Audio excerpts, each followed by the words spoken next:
Hello, and welcome to the channel The Love Narrative. The wind in Manhattan had teeth.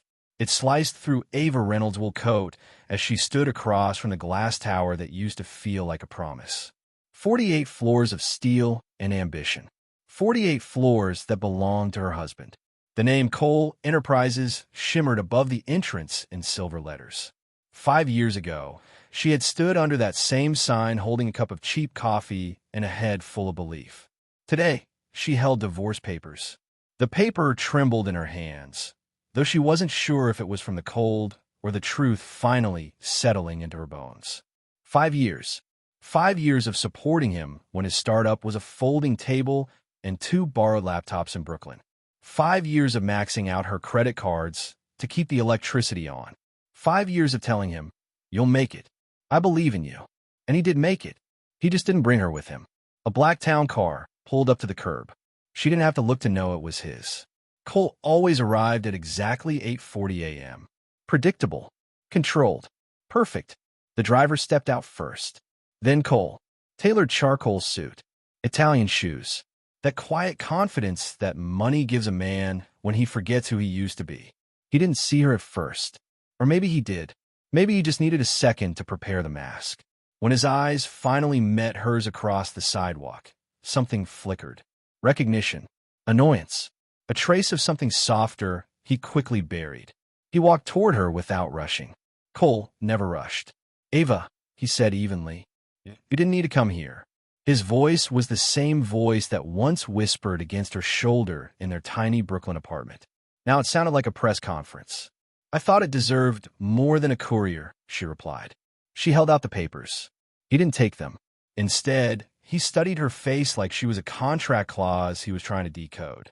"You look tired," he said. She almost laughed. "I am." There was a pause. Traffic roared behind them. Yellow taxis. Delivery trucks. The city moving forward like it always did. "You don't have to do this," Cole said quietly. It would have sounded noble if she hadn't heard him say the exact opposite 3 nights ago. Maybe we both need space.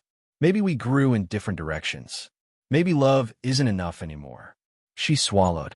Space doesn't fix betrayal. His jaw tightened. It wasn't betrayal. "She's 26. He didn't answer. That was answer enough. Ava looked up at the building again.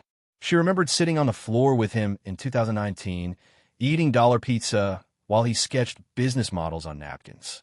Back then, they were partners. Not investor and liability. "Just sign it, Cole." He finally took the papers. His fingers brushed hers. For a split second, her body remembered him. That was the worst part. Love doesn't disappear just because respect does. He signed without reading. That hurt more than it should have. 5 years reduced to a scribble. When he handed the papers back, he said, "You'll be taken care of." The sentence felt like a slap. "I don't want your money." "You'll need it." "No," she said softly. "I won't." For the first time, he looked uncertain. "You don't have a job, Ava." She straightened. "I will." The driver cleared his throat subtly. Cole glanced at his watch. Meetings. Investors. The empire calling. "Ava, you'll always matter to me." She nodded. "And you'll always be the man I believed in." But she didn't say loved, because loving him had cost too much. He turned and walked back to the car. He didn't look back. She stood there long after the car disappeared into traffic. The cold finally reached her bones, and something inside her cracked. Not from heartbreak, from clarity. She had spent 5 years building a king. Now she would build herself. And this time, she wouldn't ask anyone to stay. 3 years earlier, the apartment smelled like instant ramen and ambition. Ava was sitting cross-legged on the floor, balancing her laptop on a cardboard box because they couldn't afford a desk yet. Cole paced back and forth in front of the window, ranting about investors who didn't understand vision. "They want safe," he said. "I'm not building safe. I'm building scale." She watched him with a smile. He was magnetic when he talked like that. Dangerous. Brilliant. "You're going to get it," she said. "Ow." She reached in her bag and pulled out an envelope. "What's that?" he asked. She slid it across the floor. He opened it. His expression changed instantly. "Ava, no. It's my savings. That's everything. I know. I can't take this." "You're not taking it," she said gently. "We're investing it." He looked at her like she had just handed him oxygen. I don't deserve you. She laughed. Then become someone who does. He pulled her into his arms. I swear, he whispered against her hair, when this works, I'll give you everything. She believed him. That was her mistake. Back to present. 2 weeks after the divorce. Ava stood in a crowded Manhattan bar, clutching a soda she had no intention of drinking. Her friend Maya leaned in. Stop staring at your phone. I'm not. You are. I'm not waiting for him to call. Maya raised an eyebrow. Good. Because he won't. Ava forced a smile. She hated that Maya was right. The bar door opened. Cold air rushed in. And so did he. Cole. Laughter followed him. And beside him, a woman in a red dress. Young. Perfect. Effortless. The kind of woman who had never split rent or worried about overdraft fees. The kind of woman who didn't know what it cost to build him. Maya muttered, "Oh, hell no." Ava's stomach dropped. Cole saw her immediately this time. He froze. The woman in red followed his gaze. Friend, she asked him. He hesitated. That hesitation shattered something final inside Ava. She set her glass down. Let's go, Maya whispered. But Ava didn't move. Instead, she walked toward them. Cole stepped forward. Ava. She looked at the woman. Hi, I'm the ex-wife. Silence. The woman blinked. Cole's face darkened. Ava, this isn't. Relax, she said calmly. I'm not here to cause a scene. She looked at him one last time. You wanted space, right? His jaw tightened. You got it. Then she turned and walked out of the bar without crying, without breaking, without begging. Outside, the night air hit her hard. But something else hit harder. She was done competing for a man she built. Done waiting for apologies that wouldn't come. Done shrinking. Maya rushed out after her. You okay? Ava stared at the Manhattan skyline. At the towers. At the lights. At the world that once felt out of reach. Yeah, she said quietly. I think I finally am. Because for the first time in 5 years, she wasn't someone's support system. She was a woman with nothing left to lose. And that made her dangerous. 3 weeks after the divorce, Ava stood inside the lobby of the Whitmore Group, a global private equity firm headquartered in Midtown Manhattan. Glass. Marble. Power. She almost turned around. The last time she'd walked into a building like this, she had been the wife of the CEO. Now she was just another resume in a stack. The receptionist smiled politely. Name? Ava Reynolds. Mr. Whitmore will see you now. Her stomach tightened. Mr. Whitmore. Ethan Whitmore. 42. Billionaire investor. Known in the financial world as ruthless but visionary. The kind of man who bought failing companies and rebuilt them from the inside out. The elevator ride to the 39th floor felt longer than her marriage. Ethan Whitmore stood near the window, jacket off, sleeves rolled, reviewing a tablet. He didn't look up immediately. He made her wait. Smart tactic. Finally, Ms. Reynolds. His voice was calm, controlled. He looked at her, not at her resume, at her, assessing. She straightened. Yes. He gestured to the chair across from his desk. I've read your application. And you're overqualified to be an executive assistant. She didn't flinch. I need a job, not a title. A faint flicker of interest crossed his eyes. You helped build Cole Enterprises from the ground up. I did. You were never officially listed as co-founder. No. Why? She held his gaze. Because I trusted my husband. Silence. Not awkward. Heavy. He walked behind his desk and sat. Your financial projections from 2019 to 2021, he said, tapping the tablet. Those were yours. Yes. They were aggressive. Risky. They were right. He leaned back slightly. Do you know what I find interesting, Ms. Reynolds? She didn't answer. You resigned the same week Cole Enterprises began negotiations for its Series C expansion. Her pulse spiked. How do you know that? He smiled slightly. I track companies before I acquire them. The air shifted. Acquire. You're planning to buy Cole Enterprises, she said quietly. He didn't confirm. He didn't deny. Instead, he asked, If I were, would you want in? Her breath caught. In what way? As part of the restructuring team. The words hit like a controlled explosion. You want me to help you take over my ex-husband's company? I want someone who understands how it was built. Her mind raced. Revenge whispered in her ear. But something deeper stirred too. Power. Recognition. Validation. And what do I get? she asked. Ethan's eyes sharpened. Ownership. Her heart skipped. Equity. Earned equity, he corrected. If you can prove you're as good as your numbers suggest. This wasn't charity. It was a challenge. And if I fail, she asked. You won't. That confidence unsettled her. Why are you offering this to me? She pressed. He studied her carefully. Because the most dangerous person in business is someone who built something and was erased from it. Silence. He stood, walked around the desk, stopped in front of her. You have two options, Ms. Reynolds. She felt the air tighten. You can spend the next 5 years healing. He leaned slightly closer. Or you can spend them building. Their eyes locked.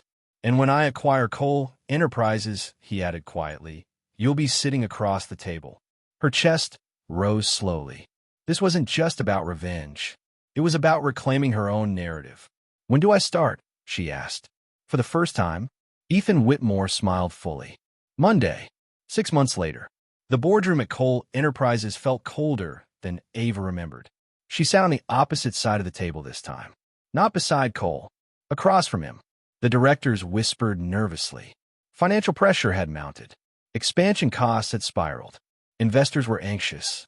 And then, the Whitmore Group made its move. Ethan sat at the head of the table. Calm. Immovable.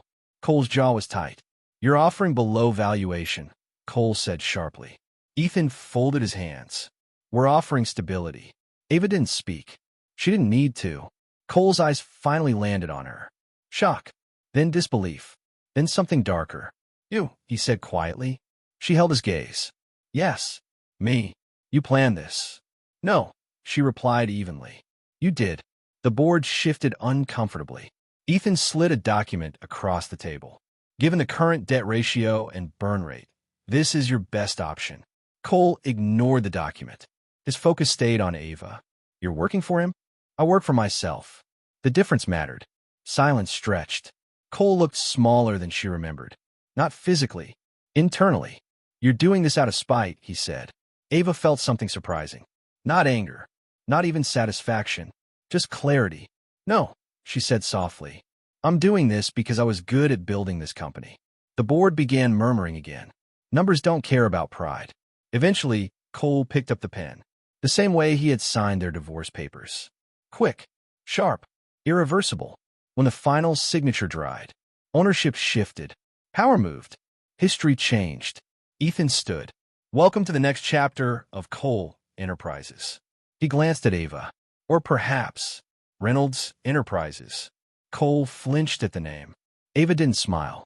She simply felt the weight of something restoring inside her. Not revenge. Balance. Later that night, Ethan's office. The city glittered below. You handled that well, he said. So did you. He poured 2 glasses of whiskey. Handed her one. To rebuilding. She took it. To remembering. He studied her carefully. Do you still love him? The question hit deeper than expected. She didn't answer immediately. Love doesn't disappear, she said finally. It evolves. Into what? Lessons. He nodded slowly. You're not here because of him anymore. No. Good. Silence lingered. Different from before. Less strategic. More personal. You know, Ethan said quietly, most people break after betrayal. I did, she replied. Then what happened? She looked out at the skyline. I realized I wasn't heartbroken. He waited. I was underestimated. And that was far more dangerous. 2 weeks after the acquisition, headlines exploded across Manhattan. Whitmore Group takeover fueled by CEO's ex-wife. Was this corporate strategy or personal revenge? Ava stared at the screen in Ethan's office. Photos of her entering the building. Old wedding pictures of her and Cole. Speculation. Narratives. Assumptions. Someone had leaked internal details. And they'd made it personal. Ethan stood behind his desk, calm as ever. PR is containing it, he said. This isn't random, Ava replied. This is targeted. Her phone buzzed again. Unknown number. She ignored it. Cole, Ethan asked. Maybe, but something felt off. Cole was prideful, emotional, reactive. This leak felt calculated. Who benefits from destabilizing the transition? She asked. Ethan's expression shifted slightly. Competitors. Or internal resistance, she said quietly. He looked at her differently then, not as an employee, as a partner. Dig, he said. She nodded. That night, Ava sat alone in her new apartment overlooking the East River. The space was beautiful, clean, minimal, lonely. Her phone buzzed again. This time, a message. From Cole. We need to talk. She stared at it. 3 words. 5 years of history. She didn't respond. The phone rang seconds later. She answered. What? His breathing was uneven. This isn't me. What isn't? The leak. She stayed silent. I didn't go to the press, he continued. You think I'd humiliate myself like that? You've done worse, she said quietly. A pause. Then, they're investigating me. Her stomach tightened. For what? Financial misconduct during expansion. Her pulse slowed. Cold realization creeping in. That's not possible, she said. I oversaw projections. Exactly. Silence. A dangerous one. You think I framed you? She asked, voice steady but sharp. I don't know what to think anymore. Anger flared. You signed off on every risk, Cole. And you built the structure. She felt it then. The first fracture in something new. Not between her and Cole. Between her and Ethan. She hung up without another word. The next morning, Ava walked into Ethan's office without knocking. He was reviewing documents. He looked up calmly. You look like you didn't sleep. Did you know about the investigation? His eyes didn't flicker. Yes. The word hit like a slap. You didn't tell me. It wasn't relevant to your role. It was relevant to my life. Silence. He stood slowly. The SEC flagged irregularities months ago. Before the acquisition? Yes. And you used that information. I used leverage. Her chest tightened. You could ruin him. He ruined himself. That's not what I'm asking. He stepped closer. Measured. Controlled. Are you questioning my ethics? He asked softly. Or your loyalty? The words cut. My loyalty is not the issue. No, he said. Your emotions are. She felt anger rise. Don't do that. Do what? Reduce this to me being sentimental. His voice sharpened slightly. I make decisions based on strategy, Ava, not feelings. And I built companies based on belief, she shot back. Silence cracked between them. For the first time, they weren't aligned. Did you leak the story? She asked. No. Did you anticipate it? Yes. Her breath caught. And you let it happen. It weakens opposition. She stepped back. You're using him. I'm protecting us. The word us lingered. Too heavy. Too complicated. She searched his face for something human. Something softer. Would you do the same to me? She asked quietly. His pause lasted half a second too long. And that was her answer. That evening, Cole showed up at her apartment. Unannounced. He looked exhausted. Tie loosened. Eyes bloodshot. This is bigger than us, he said as soon as she opened the door. You don't get to say that anymore. They're building a criminal case. For what? For inflated valuation reports. Her stomach turned. That's impossible. You built the early growth models, Ava. If they dig deep enough. He didn't finish. They could implicate you. The room felt smaller. I didn't falsify anything. I know that. Then why are you here? He stepped closer. Because Whitmore is playing a long game. She didn't react. But her pulse quickened. He wants full control. No loose ends. If the SEC forces my resignation under misconduct, he gets clean transition, she finished. Yes. She crossed her arms. You're asking me to what? Protect you. I'm asking you to look at who you're working for. She hesitated. That half-second was enough. Cole saw it. He doesn't lose, Cole continued. People around him do. She hated that doubt had entered the room. I chose this, she said firmly. Did you? He asked. Silence. Then he did something unexpected. He pulled out a folder. I kept this. She frowned. Inside were early business drafts. Her drafts. Her handwriting in the margins. Her name on strategic frameworks. You were never just my wife, he said quietly. You were my foundation. Emotion rose despite her resistance. Then why did you erase me? She whispered. He swallowed. Because success changed me. Honesty. Raw. Late. I can't fix us, he said. But I won't let him destroy you to destroy me. Her phone buzzed again. This time, a message from Ethan. We need to discuss your ex's visit. Her heart dropped. She looked up slowly. How would he know? She murmured. Cole's face darkened. He watches everything. And suddenly, This wasn't just about love or revenge. It was about power. And Ava realized something terrifying. She might have walked out of one control marriage, straight into another controlled empire. Ava didn't answer Ethan's text. Instead, she called the one person inside Whitmore Group who wasn't afraid of her. Daniel Kim, senior legal advisor. Quiet, observant, loyal, but to facts, not people. They met at a late-night diner in Tribeca. No suits, no glass towers, no surveillance optics. You look like someone who just discovered the board has secrets, Daniel said, sliding into the booth. Does it? He gave her a look. It's Manhattan. Of course it does. She leaned forward. Who benefits if Cole goes down criminally? Daniel didn't hesitate. The board member who wanted the acquisition 6 months earlier. Her pulse slowed. Name.